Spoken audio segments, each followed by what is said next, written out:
Hi, this is Mira, Anka's AI avatar. Welcome to the Events Demystified podcast. In this episode, we're diving into the complex world of event finance with our special guest, Jeffrey Mazza. Jeffrey is the CEO of Millstone Consulting Group and CFO of several events and hospitality companies, bringing over 20 years of experience in finance, investment, and public accounting to the table. Together with your host, 𝐂𝐚𝐩𝐭𝐞𝐫𝐬, Trifan, they will demystify the critical aspects of cash flow management, financial planning, and operational challenges that businesses face today. From practical strategies to handle unexpected expenses to leveraging AI for better financial forecasting, this episode is packed with insights you won't want to miss. Whether you're an event professional, a small business owner, or just someone looking to enhance your financial acumen, this conversation will equip you with the knowledge you need to succeed. Don't forget to subscribe to the Events Demystified podcast on Spotify and YouTube for more actionable advice and insights from industry experts. Let's get started.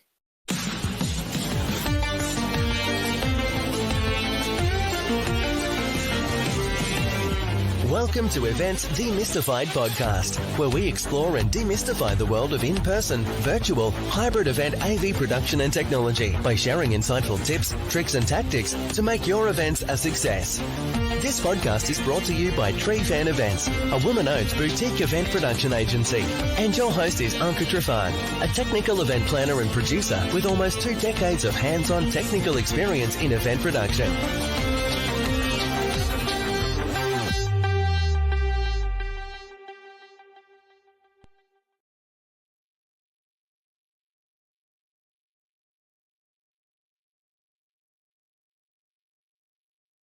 Well, hello, friends. Welcome to another episode of the Events Demystified podcast, your one-stop resource for everything event and business related, from AV production to AI technology, wellness, and everything in between.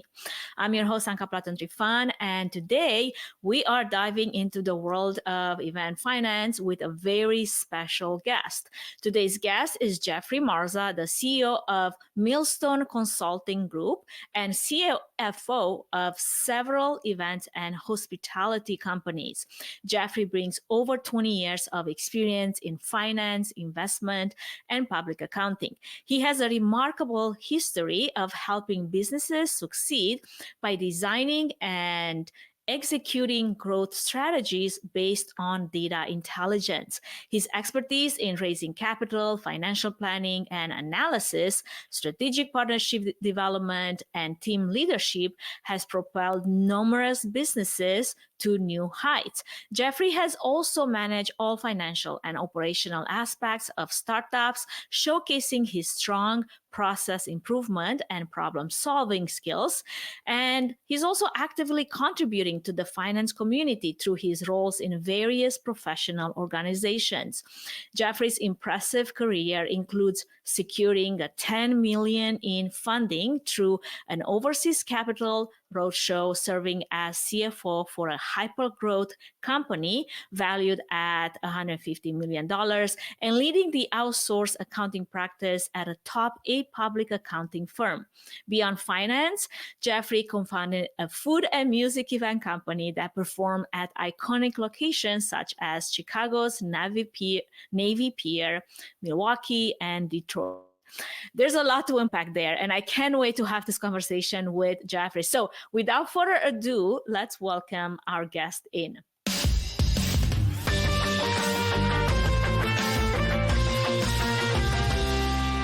Well, hello, Jeffrey. Welcome to the show. Hi, thank you so much. I'm very excited to be here and looking forward to talking today. You're welcome. Well, before we get into the details of all that fun cash flow management and financial strategies, let's start with something lighter. Like, for example, you mentioned that you attended a boarding school with some quite notable figures like the King of Bhutan and John Cena and Bette Davis. Is that how you say it? Betty Davis. Betty, yeah. There you go. Yeah. Can you share a memorable experience from that time and how that might have maybe influenced your professional journey? Yeah, no, I was, to be honest, it's very, very privileged to have that opportunity to go to a school like that. And I'm from Massachusetts, and the school is located in Massachusetts. And, and at the time, obviously they weren't those stars at that time. And Betty Davis was an old actress, years ago, and the King of Bhutan wasn't the King of Bhutan. His dad was at the time, and he became the king. And John Cena, and it's a very athletic school too. So there's a lot of professional athletes that come out of there too. But it was I went from a public school to a boarding school, and I repeated my junior year there. So I did 2 years, and primarily it was to focus on academics, but more importantly, I was ice hockey. So I was playing, for the sport there, but it was a good program. But you learn a lot about yourself when you're living there. Granted, it's like an hour away from your parents' house, but you live there, and you're required to do community service, whether it's being in the lunch hall and having some sort of job. So you learn to live outside of the home a little bit before you go to college per se, but you interact with students from all over the world, and having, I think it was about 300 students in the entire school, you're looking at someone that is coming directly from Asia or directly from Africa, and some of them English is a second language where it's very difficult, all the way down to I remember specifically there was a student from Florida, and it started to snow, and he was almost like dancing outside of the lunch hall, because he's like, I've never seen snow before. And some of us folks who are used to the New England weather was like kind of looking at him with like four heads here, being like, oh, what are you doing there, man? It's just snow. But he's never seen it, and it was very interesting there. So you learn a lot about yourself, but also other cultures too. For sure. Well, it sounds amazing. It must have been quite an experience and inspiring, honestly, to be surrounded by, like you said, such driven individuals from such a young age. Now, they weren't, all famous back then, but I feel like if you have the drive, you have the drive from an early age, and that definitely dictates a lot of that life journey that you're going to take from school all the way into your career as an adult and as a professional. So I want to transition now from those memorable school experiences, like snow for the poor Florida kid that never left home once, all the way to your professional expertise, and talk about cash flow management, because I feel like that's such a crucial conversation to be had, especially for businesses. I'm a business owner myself, and one of the things that I had to have a conversation about with my husband, who's been an employee all his life, is like cash flow management. What does that mean? Why is it that there's, days when I'm doing really, really well, and the next day I'm like super worried, like it's the cash flow, like I need to take care of that, So if you're a business owner, and especially if you've been around for a little bit, that that's part of your vocabulary. And no matter the size of your business, that's always going to be something that you keep in the back of your mind. Now, especially for small businesses, and especially those maybe in event industry and whatnot, I feel like if you know how to manage that, if you know how to keep enough funds available to cover expenses, to pay your employees, invest in growth opportunities, then you're pretty good set for what's to come. But without that, even the most profitable companies can face some significant financial challenges. So I'm curious, Jeffrey, can you explain in layman's terms why cash flow is considered the lifeline of small business operations, and how it influences their liquidity, solvency, and even their growth potential? Yeah, no, and you touched on some really good points, right? Because cash is so critically important for any business, really, but specifically for those smaller organizations who are growing and they're looking to either expand, and you might start to think about maybe hiring an employee. You might want to expand to either add more units, whether it's a bigger event or what have you. But it's the gas that goes in the car, fuels that business. And you said it, you best, is that some profitable businesses can go out of business with poor cash management. So it comes down to the visibility of cash, and it gets a lot more difficult, especially if you're really starting off and you're brand new, you're not too sure where this is going. It's a little bit easier once you have a few years under your belt and you start to see some trends and you start to use that data. We'll talk about some technology later on, but it's such an important piece to all the businesses, because I like to say there's multiple areas, right? You have your liquidity, you have your solvency, and then growth, right? the liquidity is, hey, do you have enough cash that's either in your bank or that the business can produce to pay your expenses, your payroll, your rent, your offices, utilities even, and that's really kind of that working capital, right? Do you have more assets than your liabilities that are on your books there to be able to fund? And and even if there's that shortfall, because there's a lot of businesses that are seasonal, right? So you have those ups and downs where when we talk about managing cash. And the event industry, I feel like we all ride that wave. I worked in the nonprofit sector for quite a bit, and it was always like spring and fall, your busiest seasons, but then you're like dry as you could be during the other seasons. So if you didn't manage that to be somewhat even during your, busy season versus your slow season, it was very difficult to make it through like 1 year, like around the block, Yeah, and that's honestly, I mean, that's part of the challenge too, right? Where when things are good, you got a lot of inflow of cash, and a lot of times it's, we can, either for yourself as like an owner or multiple owners, like maybe this is our opportunity to take a little extra cash out. But then when the things start to dry up a little bit, you're starting to say, you know what? Where's all this cash? Like we shouldn't have taken that out, right? So even just knowing those trends, a huge step of the game, but also you got to have that proper management to understand that there's going to be a little dry time coming, and we have to have proper reserves in place or contingency plans to help navigate that dry wave that's coming. Absolutely. Now, piggybacking on this question, could you maybe elaborate on some common issues, such as maybe unexpected expenses, delayed receivables? Oh my gosh, how do I know about that? Provide some insights on how small business owners, businesses can overcome these obstacles effectively in a way that doesn't impede their growth or even like them staying alive, right, in this market. Yeah, and it's especially in events, right? There's so many unexpected. I like to say, expect the unexpected, right? And it's just, it's going to happen. These things will pop up at some sort. So having that proper planning, being wary of these one-offs is a big step forward of knowing that there's going to be some times where you might not see it coming, but there's something that might happen. Either some terrible thing happens at the event or something breaks and you have to have a big purchase, but trying to have some sort of cash reserves is great. I mean, that's number one, is to have some sort of safety net there for those one-offs. Even as far as insurance, right? These could be external factors that we can't even see. I've done events where some of these are weather related. We had pre-sale tickets, but if it's really bad weather, like that's going to hurt your walk-ups. And right, we have proper insurance, and try to have those reserves too. But the delay receivables by far just they drive me crazy, because as you're looking at your AR saying, hey, this is expected cash that's coming in, realizing like, is all of that supposed to come in? And you might have to chase that and hound that, and that's part of the job. But it's trying to have even just terms, like what are those terms? Are they 7-day terms? The longer out you go, the longer that's gone, right? Or even if that cash is being sucked up in inventory of some sort, it's just holding that cash that's sitting there. So you really want to maybe just, you can almost do some incentives for early payment, even that could help, streamline that cash. Just trying to get that cash in that bank is number one.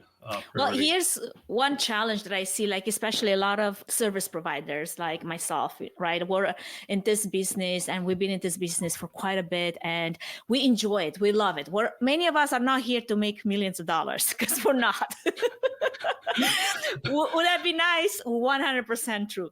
So like you work on terms normally, like right now it's anywhere between, net 30 to net 60, net 15, ideal, doesn't always happen. And you have this event and you have all these vendors that you got to pay many times up front. Most of those contracts, they're like pay on confirm, like, right? So the moment I confirm that invoice, I got to pay it up. Now, the event doesn't happen until like 6 months from now, 9 months from now. And I already paid these vendors. And then after the event, many times, like you're like, yes, I want its payment on the day of, but many times it goes into a 15 and to a 30, and to like the moment it gets past 30, you know you're in trouble, because I still have to pay my labor, I still have to pay a bunch of other vendors. So this constant, constantly being worried about cash flow is basically your biggest enemy running a business, and then what throws everything off that whole balance is just recently I had to deal with a client, and we're not going to say names, but we had a net 15 and it was agreed upon on contract, all of that. Net, like 75 days later, at this point, I'm like, there is no net. We're just so 60 days over what we agreed about, right? Yeah. We're still like having to beg for money. And that's where it really annoys the crap out of me, because we shouldn't, as professionals, put each other in the position where I have to now beg for what it was agreed upon, what the service we provided was worth. And that is one of the, I feel like something that's not discussed about. You don't see any LinkedIn post about how, you're struggling to pay your bills today because they are so late from what that was supposed to happen. Any advice for anyone dealing with that? Yeah, and it's such a common, problem, and definitely been in those situations too, where there's a lot of upfront payments, if not even on the day of the event, but even before that event. And sometimes if we're dealing with a big vendor for us or a sponsor of some sort, we require that payment up front to at least get some cash coming in to help alleviate some of those bills that we know are going to come due before that event, and any of that money that does come in as well. But for me, it's the proactive approach, and even knowing who those vendors are can help a lot too. Is that, if you are trying to collect this money from someone and they have a history of just bad payment terms, like it's almost like, doing the proper vetting.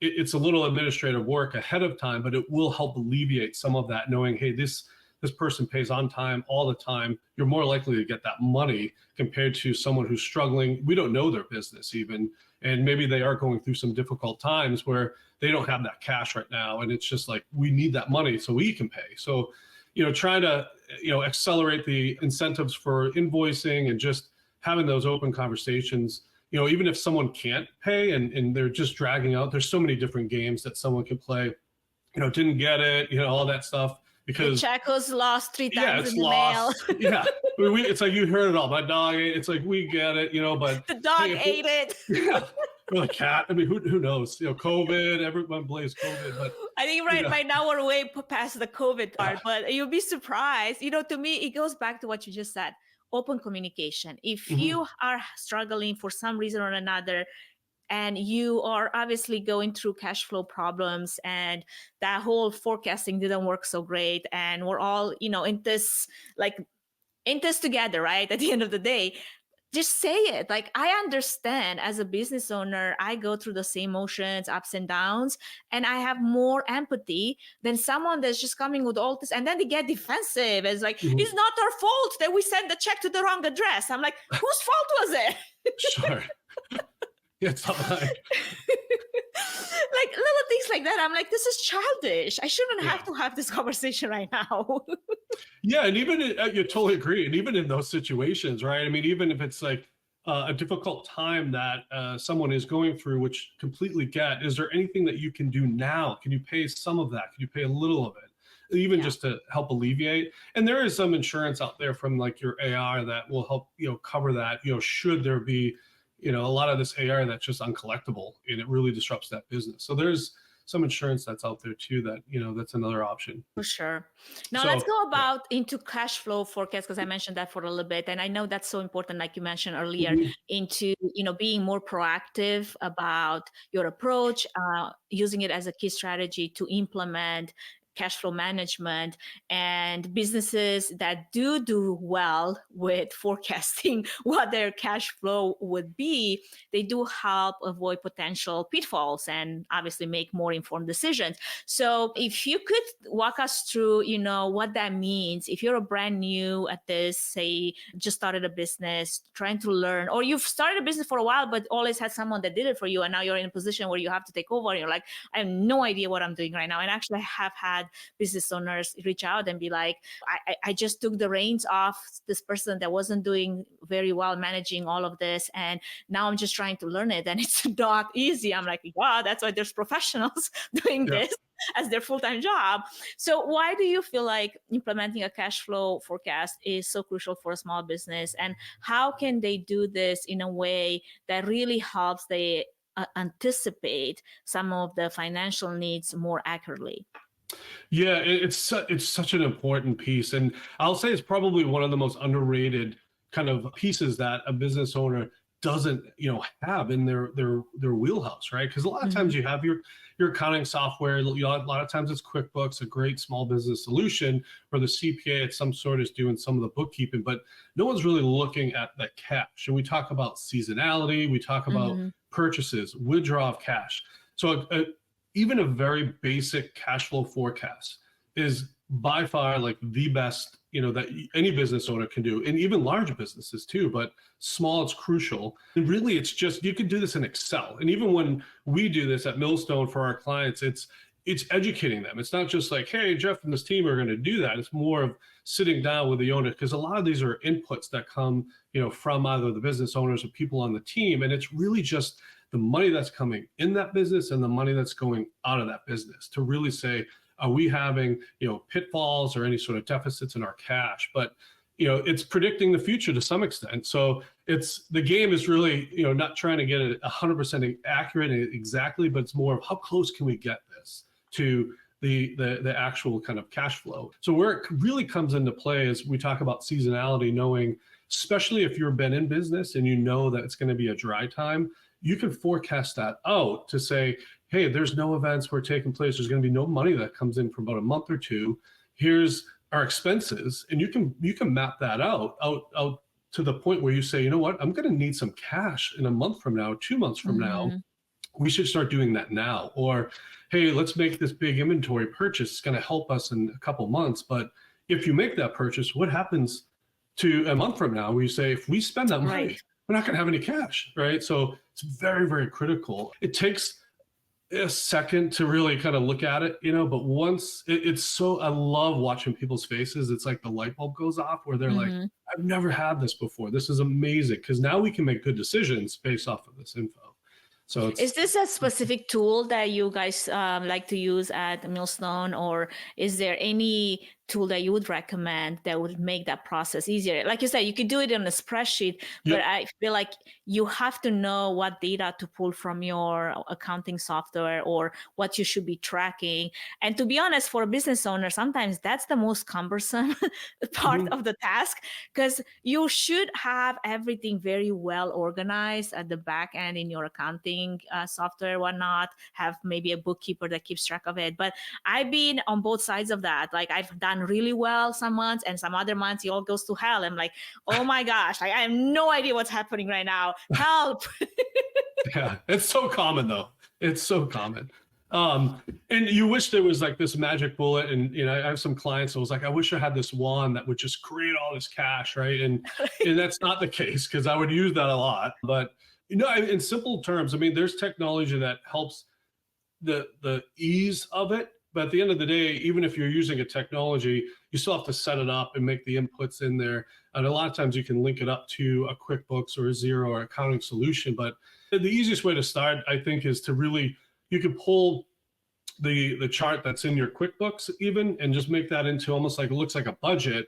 And now you have all the expense items in there, and the same with the revenue. And essentially all we're doing is just saying, you know what, I'm expecting, if you know your AR and you're going to collect some money, you can even put that in there as a starting point. And the idea is to change this like once a week, really. And if cash is really, really tight, I would go down to daily. And if cash is okay, it's a little bit out. Weekly is a standard kind of normal, kind of process. But if you're flush with cash, even on a monthly basis, it's still very powerful. But ideally, it's just looking at it once a week and going in there to say, hey, this is the cash that I'm expecting to come in. Here are the expenses that are going out this week.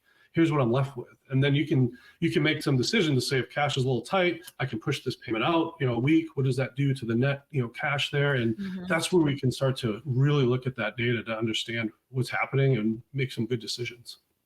Absolutely.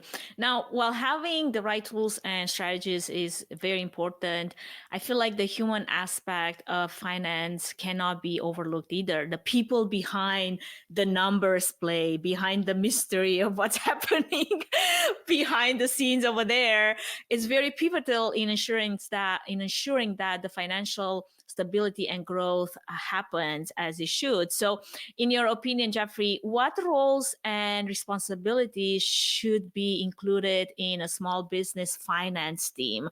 Let's start with, like, you're just starting off the ground, and then as you're growing into maybe the next stage, next 5 years, and then whatever the next, it goes from there, and what kind of continuous training and maybe seeking of external expertise is important during each one of those stages? Yeah, it's a great question, right? Because I think that's a lot of, and I see that a lot too for business owners in any industry, right? It's, the call it CEOs, the founders, whoever created that business, really, really good at what they do. And a lot of times they might not have any interest in the numbers, or they might think they know a lot about the numbers when they might Or have no talent in the or numbers. Yeah, or a lot of times it's, I don't know, my accountant handles that, right? And it's like, well, you should have some knowledge of what's happening in your business. And a lot of times I feel like the finance function throughout the years has changed a lot. It went from this kind of cost center, number crunching person, a CFO who's just like, we can't spend money, that sits in the back, to you hear a lot of strategic partner, and it's more sitting at the same seat as that CEO. And in fact, McKinsey & Company, that one of the big global management firm, they put out this article, but they called it the G3, that the two most important people to the CEO are the CFO and the Chief Human Resource Officer for attracting and retaining talent. And there's a lot of reasons why, but small businesses, there's so much going on. There's usually, I got to worry about the hiring, I got to worry about the sales, and the finance is just, cash comes in and let's just make sure, things are getting paid without the proper oversight. So at an early stage, like, do you need a full-time, I call it an accountant? It's like, you probably not. And that's where the outsourced function comes in. A lot of times CPAs can do the bookkeeping, and right off the bat, that's a huge start, right? As your business is growing, you can start to add a little bit more, which is a good problem. But this is where you might seek some external expertise, whether it's a fractional CFO, like stuff that we do, to provide that value of a CFO, but you're not paying a full-time person, but at least can sit right next to you, challenge you to make good decisions to get you to where you want to go. And that's where you can say, hey, maybe it is time for an in-house accountant or a bookkeeper of some sort. But I like to say that a good power finance team is, from what I do, let's say a fractional CFO with the accountant, whether that's an internal or external, and then the CPA. To me, those three alone are a powerful team to get you where you need to go. Because the analogy that I like to use too is, the bookkeeper or accountant, whether that's on your team or external, is like the nurse that comes in. They do all the checks, they check the vitals, they make sure that all the transactions are being booked. They're not prescribing anything, right? And the CFO is more of that doctor looking at the health of the organization. They are prescribing things. They're making sure that we're on the right path. And the CPA is more of that specialist that the doctor and the nurse are not doing. Like, hey, there's either an issue, well, let's go see that specialist. And the three of those people work very well together and are very powerful to get your business to where you need to go. So for someone that's a solo entrepreneur, say, because there's a lot, especially in the event industry, and I feel like it's just in general, it's become more of a trend. I was reading somewhere that this might be the year of the solo entrepreneur that made $1 million, like that. Like, it's just by themselves. They're just working hard. And this model seems to be catching a lot of steam. Where does that stand within this framework that you just described? Yeah, at the very least, because there's a lot of outsourced functions of accounting, right? Even being a public accounting firm where we provide bookkeeping services, and it depends on, I think, the business, how many transactions, is there a lot of volume? Are you doing e-commerce? If it's just events and it's up and down, you're not doing events all the time, you can really look at a solution that would work into, say, like your budget, even where they could go in all the way down to a little bit every single day, to once a month, even quarterly. Hey, once a quarter we go in, we just do all the reconciliations for you, and here are your quarterly financials. So at least you know that someone's booking this the right way and that you have some clean numbers, because garbage in, garbage out. I've seen it so many times where here are financials, they're good, they're done, and it's just you start to poke around and you're like, these aren't like accurate, and we can't make decisions from these numbers. So there's some cost-effective solutions, and then you can start changing that as the business grows. Absolutely. Well, it sounds like building a strong finance team is obviously very much fundamental to any business success. And I look forward to explore this topic further. But before we move on, we'll take a short break to give a shout out to our main sponsors. Their support is what makes these important conversations possible. So don't go anywhere. We'll be right back to explore more on what does this look like with our guest today, Jeffrey Mazza. Before we move any further, I wanted to give a quick shout out to our main sponsor, Trifan Events, which is a boutique event planning and production agency that will come alongside you, offering personalized event planning and technical support, strategic event design, production and technology management, and flawless execution for live, virtual, and hybrid events. The team at Trifan Events is passionate about planning and producing event experiences that get people involved with true moments of interaction, engagement, and co-creation, while offering white glove treatment throughout the entire planning process, enabling you to reach your event goals with the use of creativity, production tools, and event technology. To find out how Trifan Events can plan and produce your event become memorable, go to treefanevents.com.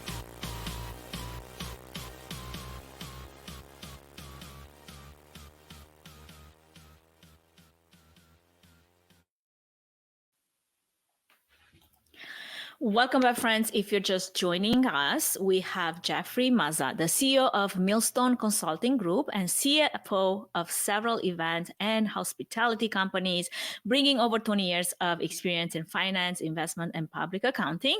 And we're discussing financial strategies for small businesses. As we just touched on earlier, building a strong finance team is fundamental to any business success. And even with the best team and tools in place, financial risks, however, are a reality that all businesses, especially the smaller ones, must contend with. They often have to operate with much tighter margins and fewer resources, making them particularly vulnerable to financial disruptions.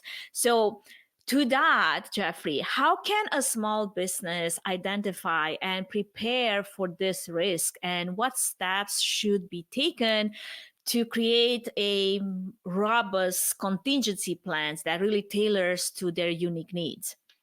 Yeah, it's such a, I would say, important topic, and it's such a relevant topic. And nowadays, I've been seeing more and more of just risks, but even fraud, and they really target small businesses.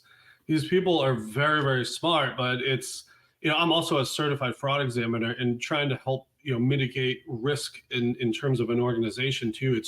It's all over the place. And from a fraud perspective, it's like you can never eliminate it, you can mitigate it, but even that's with the proper procedures. But for the most part, there's a lot of moving pieces. And we talked a little bit about, CEOs and owners, there's many hats that they wear, and they're running around. A lot of this stuff might get overlooked, but even just a simple like risk assessment of identifying where there's risks and holes that might be susceptible to either financial risk or fraud that could really have a big impact in the business. And that could be a lot of money involved too, to either help offset that. But the risk assessment is a kind of a small investment. You could probably do it on your own with some tools that are out there, but at the very least, it's just knowing where there's some holes and try to mitigate any potential risks. So, from a contingency plan, it's thinking about those what ifs, right? And if it's, you're holding, just to random some examples, but if you have some inventory that you own for these events and it's in a storage facility,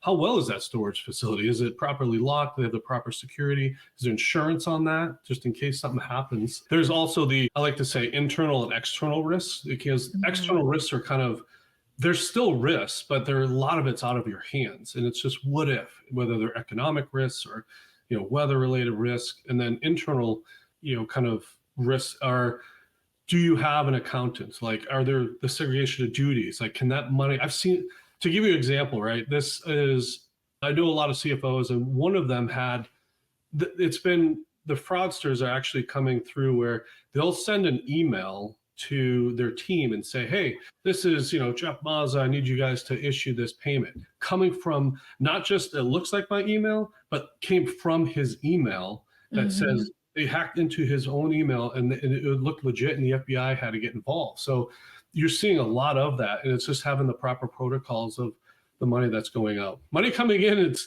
you can walk into a bank and deposit money, they don't care. But right. just the outflows. But so do you feel like cybersecurity and AI tools, are they the solution to this, or anything that from your experience that you've seen that could mitigate some of this risk? And as a side note, I'm wondering if you had an example of something that was so like in the fraud department was so off the wall that you kind of like scratch your head. It's like, how did this happen?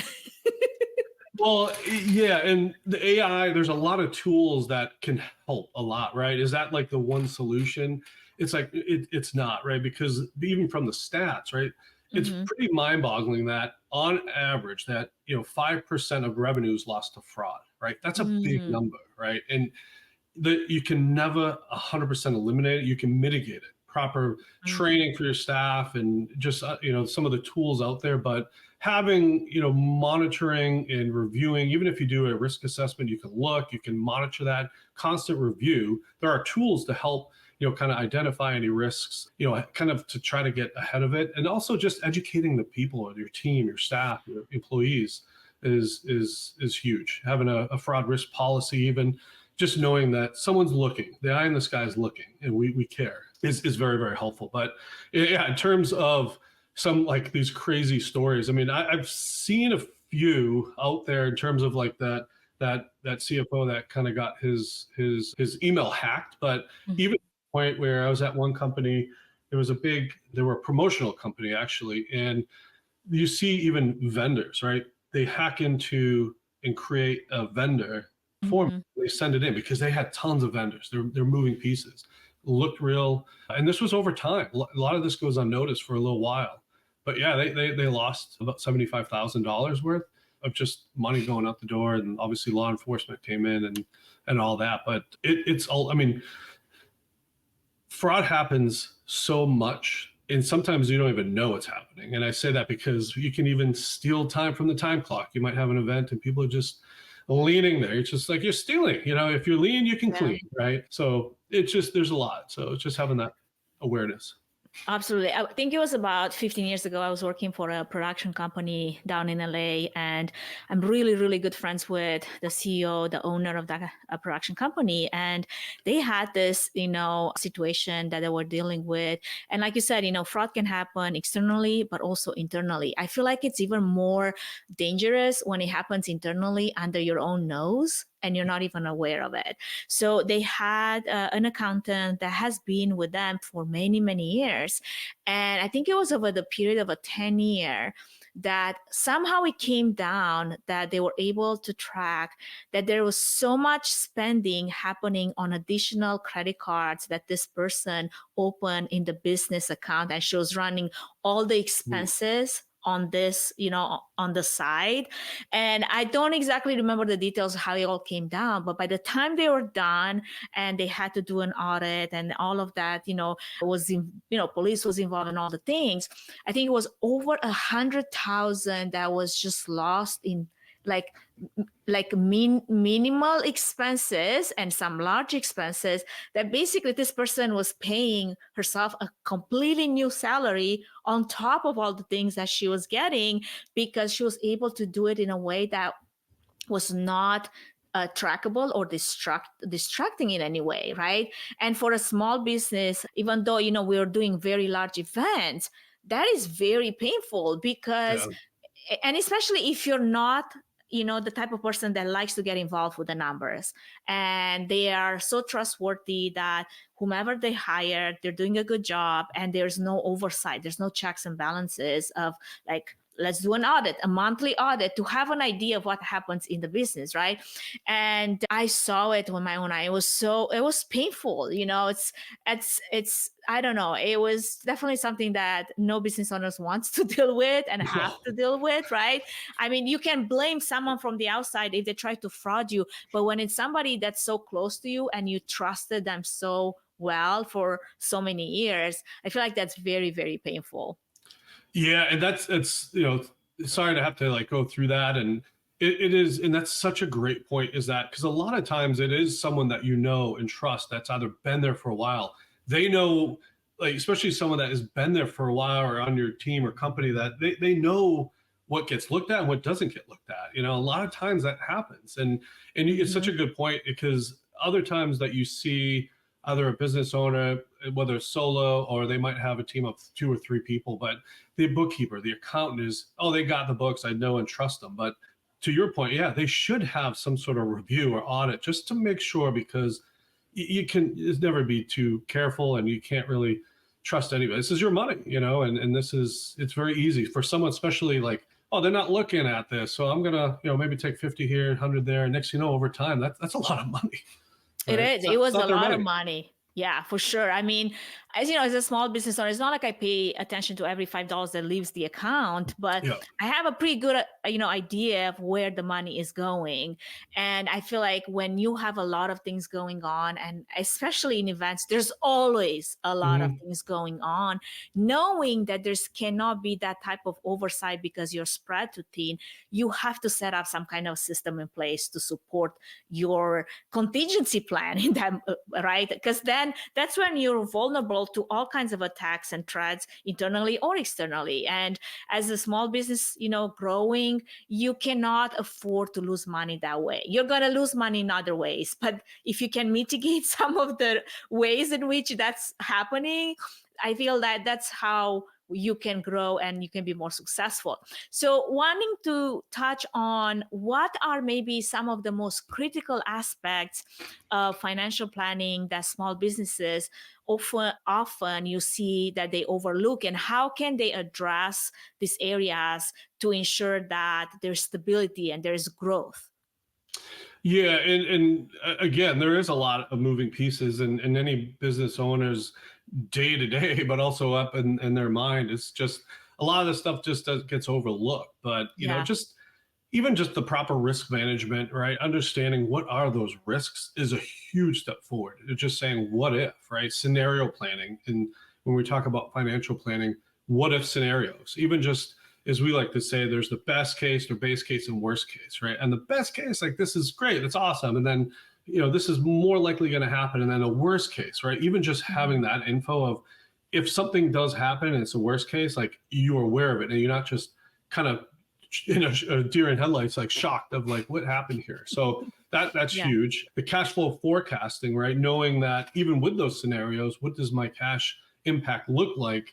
So you're prepared for either, good times or the worst case scenario ahead of time. And even just the scenario planning can be very, very big. And I've seen it very, very powerful, where you are expecting either an event, right? And some of the stuff that we were doing in the past was very weather related. We had a lot of pre-sales, but we really didn't know until literally a couple of days if you're looking at the weather there. So we kind of planned and did some scenario planning that, should the weather stay, kind of crappy out there, then what does our outcome, look like? And we were prepared for that. And luckily, we navigated some of those. But it's really taken the moment to take a look at all, aspects, because as you are trying to grow too, you're looking at whether it's the events that you have kind of lined up, looking at the outflows of cash and what you might need, but you also want to grow too. And these are for-profit businesses, right? These aren't not-for-profit. So trying to make some money as well, whether that's making money by not losing or spending money is one way too.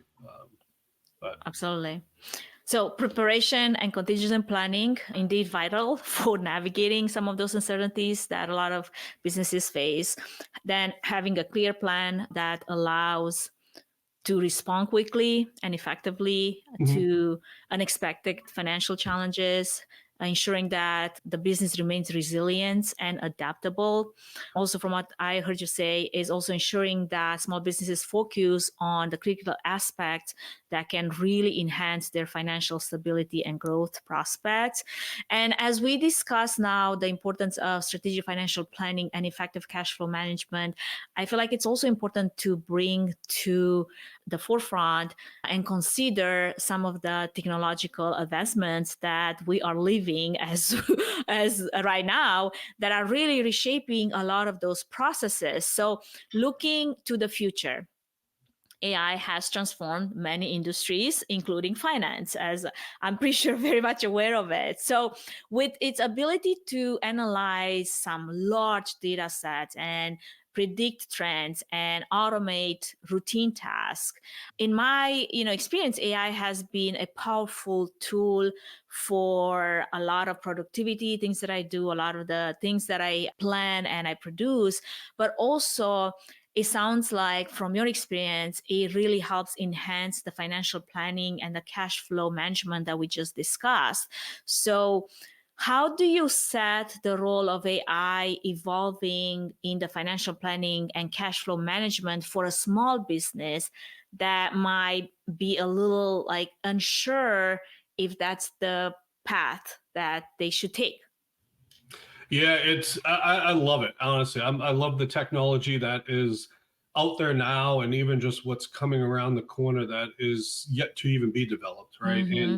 And we would sometimes joke a little bit in the finance world of, oh, this is all this AI, these tools are coming out. We're just kind of working ourselves out of a job and a role, but there's a lot of human element that needs to actually be there still. So I'm not worried about that. Yeah. But yeah, you're right. When you're talking about a lot of data sets, whether this is a business that's been around for a little bit, that you can really use the AI technology. Even just there's financial analysts, or excuse me, financial analysis tools out there, and predictive analytics. It's understanding. I mean, these are trends that you can even see, that you can't see with the human eye, and it's very powerful that you can make these good decisions, especially if the business is involved with a lot of transactions that you can use. And some of this is, I mean, there's Microsoft, the Power BI, there's Tableau, that there are some cheaper, cost-effective versions, and then there's the tiers that you can kind of increase too. But from a cash management solution, we talked about simple forms of Excel, right? And there's a lot of tools out there that you can link it to, call it your QuickBooks or your zeros in your accounting software, which is even more helpful and a lot easier to use. I spoke at the World Finance Forum in LA about a year and a half ago, and one of the vendors out there is this AI company out of New York. And when we talk about like AP automation, there's a software called Bill.com, and they just kind of it's a great tool, recommend that, but it's for your payables. It's to simplify it, right? Then you start to see a little bit of this robotic process automation, which is RPA, and they're more like humans inputting and the robots kind of do it. This company was more on the AI side, it was strictly AI. And it was even a step further that it was learning, it was identifying any areas of risk, or there's a new vendor, someone changed their bank and they're flagging it, which is powerful. And they talked about cash forecasting, and that they were building that out, which I kind of kept in contact with them because I'm like, I want to see it. I want to know how that works, because there's a lot of inputs and variables when it comes to cash management. What if, right? So is AI going to tell you this is what you could spend today if you want to have X amount next week? It could with the. I wish we had a tool like that right now, to be honest. I do too. I would use that right now for even my family and the kids, right? But yeah, it's that's why I'm so excited to see what the future has it hold from a cash management. So there's tools now, but I'm really excited from the AI side. Absolutely. I had a conversation with the CEO of Level Fields, and they are basically in the field of event-driven analysis. So you can make informed decisions with the help of AI of how to invest or when to invest in stocks based on what's happening in the world, right? On like at the global stage, what's happening with companies and other stocks. And that kind of gives the small trader a bit of a power, because you're not going to be there like in front of the, board, like exchanging stocks all day long, unless that's your full-time job. But most people, that's not their full-time job. So like giving that oversight, I feel like something like that is needed in like finance, right? Like when they look and have this oversight of all the variables that you just mentioned, and then it gives you some informed decisions. Okay, this is the right time to go and, refresh your inventory or buy new gear, or based on this historical data, you should not buy gear in the month of July or something. It's like, do yourself a favor and stop shopping. No kidding. But even at the most basic level, I love AI because even if you're, don't have those AI tools or knowledge of what is out there, you have heard of ChatGPT. So here's one example. Like I was running an expense report for some of the travel that I was doing for events. And I had all of the, expenses in a spreadsheet, a Google spreadsheet and all the things. So you can take that spreadsheet and input it into ChatGPT, and it can create you like a forecast report or a trend. Or like if you want to go and attend another event and you're like, I'm not sure how much money I'm going to be out of pocket for this, based on some other data that you might have because you have run expense reports for other events, generate this, with the helpful ChatGPT assistant, generate a forecast of what that might be based on those spreadsheets that you have. And let me tell you, if you have run a business or event, I'm pretty sure you have a pretty good selection of spreadsheets to go through. Sure. There's a lot of them. That's for sure. Exactly. Well, it's for sure. It sounds like AI is definitely a game changer, but we're not definitely quite there yet with all the tools. And I'm looking forward to see where that will take us, right? And to see all the advancement. I mean, it has happened very fast in the last 9, 12, 18 months. I can only imagine that if we were to have this conversation again, Jeffrey, like next year, we will be talking a completely different thing, right? Like completely different ball game changer. Now, let's touch on significantly something different, but equally important topic, which is something that it's important just because we are living in a world that feels like is moving as a breakneck speed. And while, the importance of financial planning is important, the effective cash flow management is important, it's also important to consider how we are keeping ourselves healthy. And for me, wellness and well-being is an investment. It's almost like how you financially invest into your business. You also have to invest into your own self to be able to operate that business that is there to be operated. So as a business owner, as an entrepreneur, what is your perspective on the importance of mental, physical fitness in maintaining a successful career, especially with the demanding, environment of being in the event industry, being in a financial? I feel like anyone that's been in financial, they have lost sleep over that because it's not easy to, not think about all the variables. Yeah, I think it's extremely important. And I've learned that throughout the career as well. The proper kind of, health and maintaining your own health, but not only from the physical well-being, but your mental side of it too is extremely powerful. And even being in events, I mean, it's time consuming. It's physical. You're usually on your feet a lot, and multiple days beforehand, there's just a lot of planning. And then the day of event, is stressful as it was. And all the way down, because one of the events that we were doing was 3 days, and it was just all day, and you're going there early and staying late, and you're just running around. But you bring in 3 pairs of shoes. They could be the same shoes. Even just putting on different shoes, the same shoes, it's easier on the feet, and it was just like, it's just crazy. So, but even as we are, kind of getting older too, just, it's not the same as we were in our 20s, but, even down to, having the good sleep habits. And, a lot of people I know are I'm done drinking alcohol even. And it's just, there's so much power in that, just from a mindset, but also just your physical well-being, because you can make good decisions, right? You're less stressed. You're more aware and awake, and less setbacks, I guess, Absolutely. Yeah. So it's very powerful. And nutrition and drinking water, especially on those long event days. Because let me tell you, like 50,000 steps on a day like that, it's easy going. Like it's going to happen. And if you're outdoors in the summertime or something and it's warm, then yeah, you need to drink extra water too. Absolutely. Well, thank you so much for this time together, Jeffrey. Where can our audience connect with you and learn more about what you work on, your project, maybe ask for help on any of those things that we mentioned, cash flow management, forecasting, all the things that involve money? Because I mean, it's kind of like that's our, it's our second middle name, like money, money, money. Yeah. Always thinking about that, right?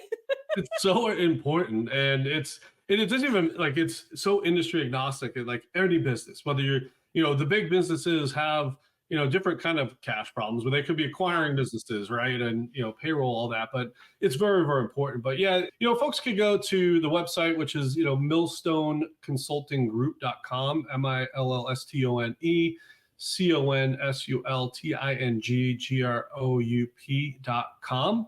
And I actually created it's a free handout, but if you go to millstone consultinggroup.com/cashflow, I have a sheet that's 5 ways to keep more money in your bank, and it's a free PDF. So if you're welcome to kind of go and plug in your email, and we'll get it sent to you. But it's just some helpful tips that find very beneficial. Absolutely. We'll have those links in the episode notes. So everybody that is interested to figure out where their cash flow is at and how to make it more efficient, they can download it. Well, Jeffrey, thank you so much for sharing your expertise with us. It's been a pleasure having you on the show. Well, thank you. Yeah, I was really excited to be here and happy to share the background and some of the key tips here to help people. So thank you so much. Thank you. All right, friends. In closing, thank you so much for tuning in. I hope that today's conversation with Jeffrey has really inspired you to unlock the secrets of effective cash flow management. Also, a huge thank you for him being part of the show. Huge thank you to our sponsor for today's episode. And in line with that, I would like to remind everyone about our upcoming AI courses that are found on Trifan Events website. Our next micro course is scheduled for June 28th at 11 a.m. Eastern Time, and is crafted for event professionals that are aiming to harness the power of. This course really provides you with the understanding of what AI can do for you, but also goes beyond that. It's a practical dive into using AI to transform how you plan, market, execute events in the most effective manner. For more information and how to register, please visit the website. Also, we have one more episodes coming out this month before we kick off our brand new season in July. And the season is called Event About It, as in vent about it. It's a new series that will be your favorite guilty pleasure over the summer. I will be co-hosting this with a co-host. Megan Martin, my good friend, will be my co-host for this season. It's the first time when I actually have a co-host. That will be interesting to see how that goes. But our plan is to dive into some of the confessions that we are receiving as we're speaking right now. And it goes into stories of disasters, but also stories of triumphs. We are looking for hero stories as well as war stories. So if you have any of those stories that you want to share with us, and you can do it completely anonymous, because we all know how it is to work in events, we will love to hear from you. I will make sure that there is a form, there's a link in the episode notes, so you can fill that out and share as much as you please or as little, as long as we have something to talk about and input our thoughts on how we would have handled that situation. So whether you're an event planner, an AV pro, or just loves a good story, I hope that you will tune in and walk away with valuable tips and insights. So don't miss out. It is our kickoff in honor of our 5-year anniversary. It will be fantastic. And lastly, don't forget to follow us on all of our channels for updates on future episodes, industry insights, and how to connect with our guests. We're here to keep you ahead of the curve in the ever-changing world of events. And with that, thank you for tuning into Events Demystified podcast. I'm your host, 𝐂𝐚𝐩𝐿 Trifan. And until next time, stay curious, be bold, and keep creating unforgettable event experiences. Thank you for listening to the Events Demystified podcast. If you enjoyed this podcast, please take a moment to review it, rate it, and share it with other event professionals that could benefit from it. Connect with us on social at Events Demystified Podcast. We would love to hear from you and what you're up to. If you'd like to learn more about Trifan event services and find out if we're a good fit in supporting your event, can we help your event be successful with a 20-minute free consultation? Link in the episode's notes. Thanks for tuning in. Thanks so much for tuning into this exciting conversation. Make sure you follow and subscribe to Events Demystified podcast to stay in the know about all of our upcoming episodes featuring some amazing guests.